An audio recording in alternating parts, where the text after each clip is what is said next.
act if the right is violated. In 2004, the mechanisms have now been reinforced to achieve this purpose. So have you made any progress at the World Bank of making these human rights, and this particular one, a little more binding, more mandatory? I think that's what's needed. The Declaration of Human Rights is a very good declaration, but it's not mandatory. It has not been incorporated in national legislation as a provision that has to be abided by. So what is the role of the World Bank in this context?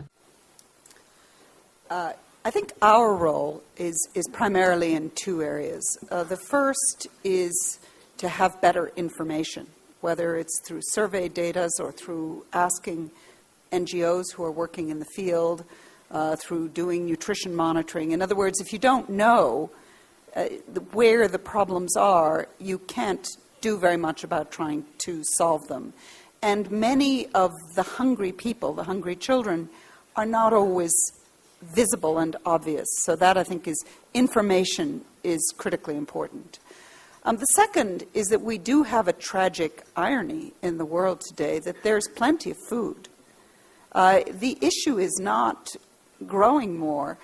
It's first the distribution, getting the food to the right place, but even more it's the systems and people having enough to buy, and mothers particularly having the knowledge of what will provide nutrition for the child. So the way that we approach it is, as it sounds, complex. It's at the policy level, and it's above all an issue that I think we're coming back to again and again in this panel of implementation, of taking something that's announced or that's an idea that everyone agrees at a government level or internationally, and finding the tools that can make it translate into reality down to the level of the community and the family.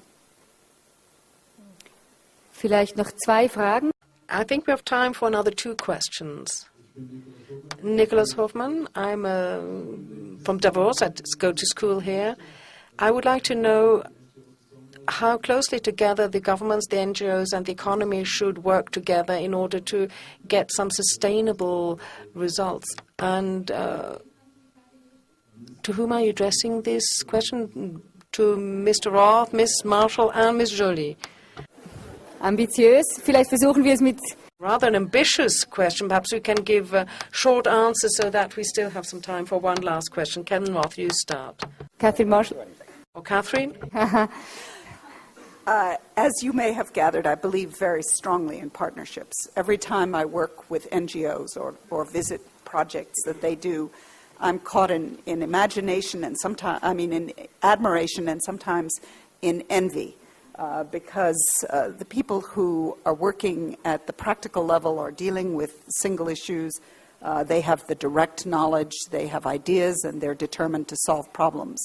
The institutions where I am, we're working at the policy level, and as wholesalers, we're often trying to be a catalyst. We don't do it ourselves, and that can be deeply, deeply frustrating, but it is also important. So all kinds of new partnerships that are creative and that are dynamic and that change with time are what I believe in. Well, certainly I'm not an expert on this, but my experience in the field is that it's a wonderful idea. I think we all, certainly everybody working as closely together as possible would be the ideal situation. But the reality is it often causes a lot of confusion because there are a lot of NGOs, there are a lot of different UN agencies, there are a lot of different people from different countries, and often the coordination between them is not good at all. And I've been wondering, and I think it's been brought up often, how, even in the UN recently, how better everybody can work together. Even UN agencies work together better. So I think that's something that we actually need to find a real strategic way to coordinate, because as of now it's a nice idea, but I don't think it is efficient. I would just say that I think it's essential that NGOs have a role, whether it's in how the economy is run or how development proceeds, because NGOs tend to be the organizations that speak for the little guy, the person who gets lost in the process. So when it comes to economic growth, It's the NGOs that are insisting that that growth be on a playing field that is level, that allows workers to have trade unions, that allow people not to be discriminated against on the job, that prevents having forced labor or child labor. You don't get businesses doing that voluntarily. They need to be pushed by NGOs.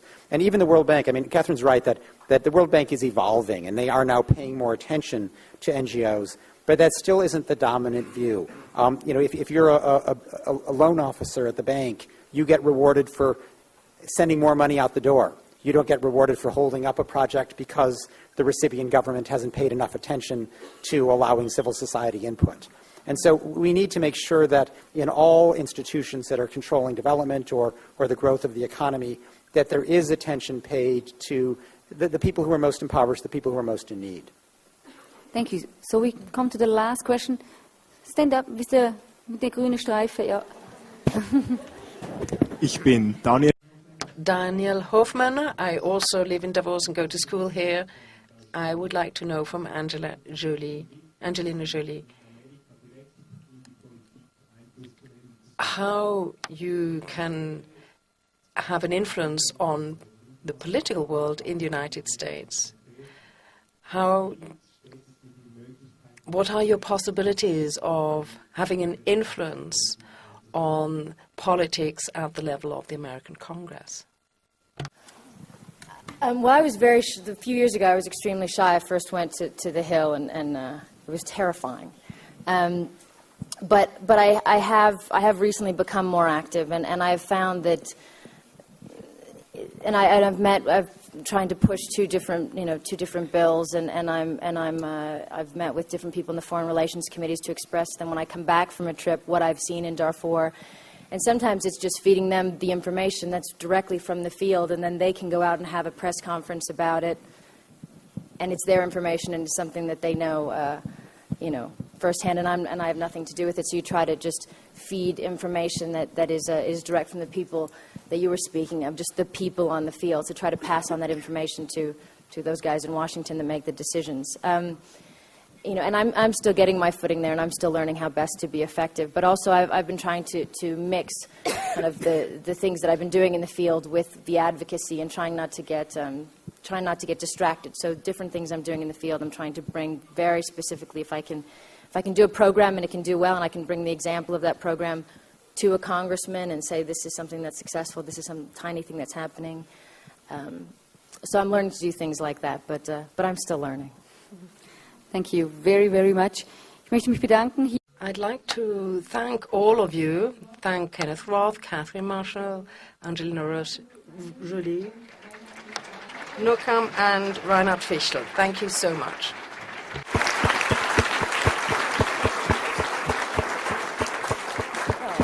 Oh, danke schön. Danke. Oh, thank you very much. Thank you. You see, this is possible in Switzerland. You just can lovely. enter the stage. Thank you very much.